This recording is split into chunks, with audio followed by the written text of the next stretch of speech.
सुप्रभात। आशा है आप सब परिवार स्वस्थ होंगे, सुरक्षित होंगे। आज हम लोग डेस्टिनी की बात को ही आगे बढ़ाते हैं। परमात्मा का क्या प्लान है ये हम समझ नहीं पाते। कल ऐसी ही बात की गई थी। एक्सेप्टेंस अगर हमारी है किसी भी बाहरी सिचुएशंस के प्रति, तो हमें अंदर से प्रभावित नहीं करता है। हमें बाहर की परिस्थितियाँ उतना परेशान नहीं करती हैं। बाहर की परिस्थितियाँ तो सबके लिए कमोवेश एक जैसी ही होती हैं। फर्क आपके अंदर का वातावरण कैसा है। आप आपदा में अवसर तलाश रहे हैं या आपदा में अपना सिर पीट रहे हैं, फर्क इस पे पड़ता है। और सबसे बड़ी बात, स्वीकार्य भाव। परमात्मा की हर आत्मा के लिए एक डिज़ाइन है और सब अपने अपने डिज़ाइन की तरफ बढ़ रहे हैं।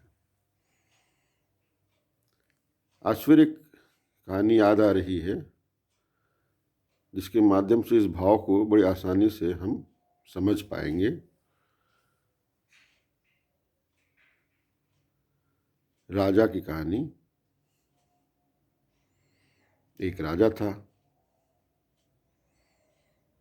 और उसका एक मंत्री था, बहुत धार्मिक, आध्यात्मिक। मित्रों, धार्मिक और आध्यात्मिक में अंतर है।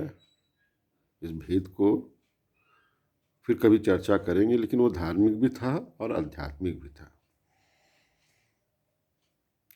और उसका एक तकिया कलाम था, भगवान जो करते हैं अच्छा ही करते हैं।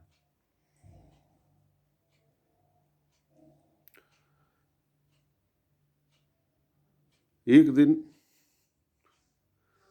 राजा की सुबह कुछ हथियारों की सफाई करते हुए, हथियारों के निरीक्षण के समय अंदाजा न लगा और उंगली उनकी कट गई। एक उंगली पूरी तरह अलग हो गई धड़ से। अचानक चोट लगती है तो बड़ा जी भन्ना जाता है। उसी भन्नाए हुए मन में मंत्री जी प्रवेश करते हैं और उनके मुंह से निकल जाता है, भगवान जो करता है अच्छा करता है। राजा तो राजा, मंत्री की ये विचार कि उसका मजाक उड़ाएं। उन्होंने कहा कि तुरंत आदेश दिया, मंत्री को काल कोठरी में डालो। हम इधर पीड़ा में हैं, वेदना में हैं और ये मूर्ख हमारा मजाक उड़ा रहा है, इसका दिमाग फिर गया है। अब ये सत्ता के काम का नहीं रहा, इसे काल कोठरी में डालो।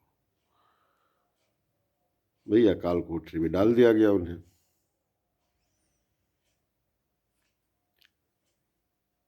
एक हफ्ते बाद जब घाव ठीक हो गया तो राजा आखेट को गए जंगल में।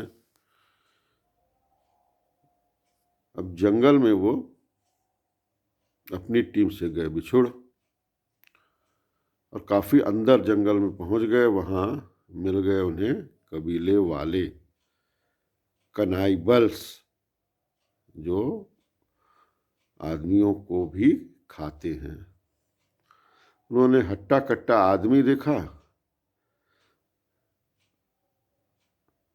और राजा के ऊपरी हाव भाव से तो उन पर फर्क पड़ता नहीं है।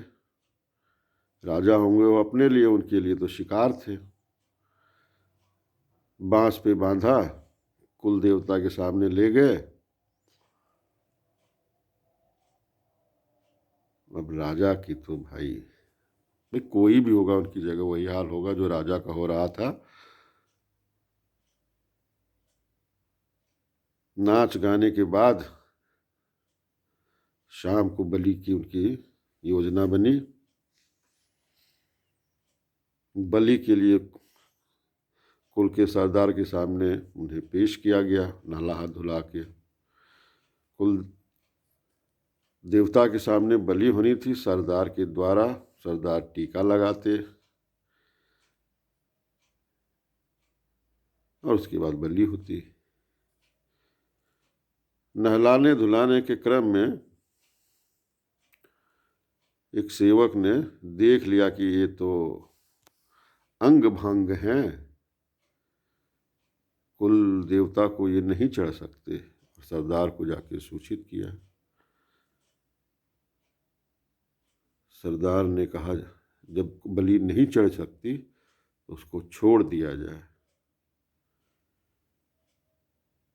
और राजा को छोड़ दिया गया। इतनी देर में शंख नगाड़े सबकी आवाज सुनने में उन्हें महसूस हुआ कि उनकी तरफ उनकी सेना बढ़ रही है, और वो खुद ही जंगल से बाहर उस आवाज़ की तरफ गए, अपने साथियों से मिले।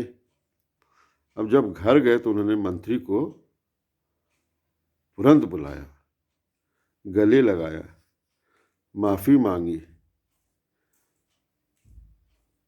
और कहा कि तुमने ठीक कहा था, परमात्मा जो करता है अच्छा ही करता है। अच्छा ये बताओ, मेरे साथ तो अच्छा हुआ, लेकिन तुम बिना सजा के इतने दिनों तक काल कोठरी में रहे, तुम्हारे साथ क्या अच्छा हुआ? तो उसने कहा, महाराज अगर मैं काल कोठरी में नहीं होता तो आपके साथ होता।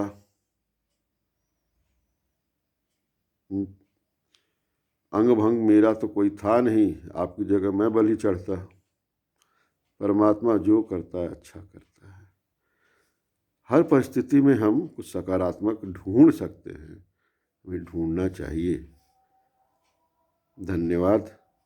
आपका दिन मंगलमय हो, स्वस्थ रहें, सुरक्षित रहें।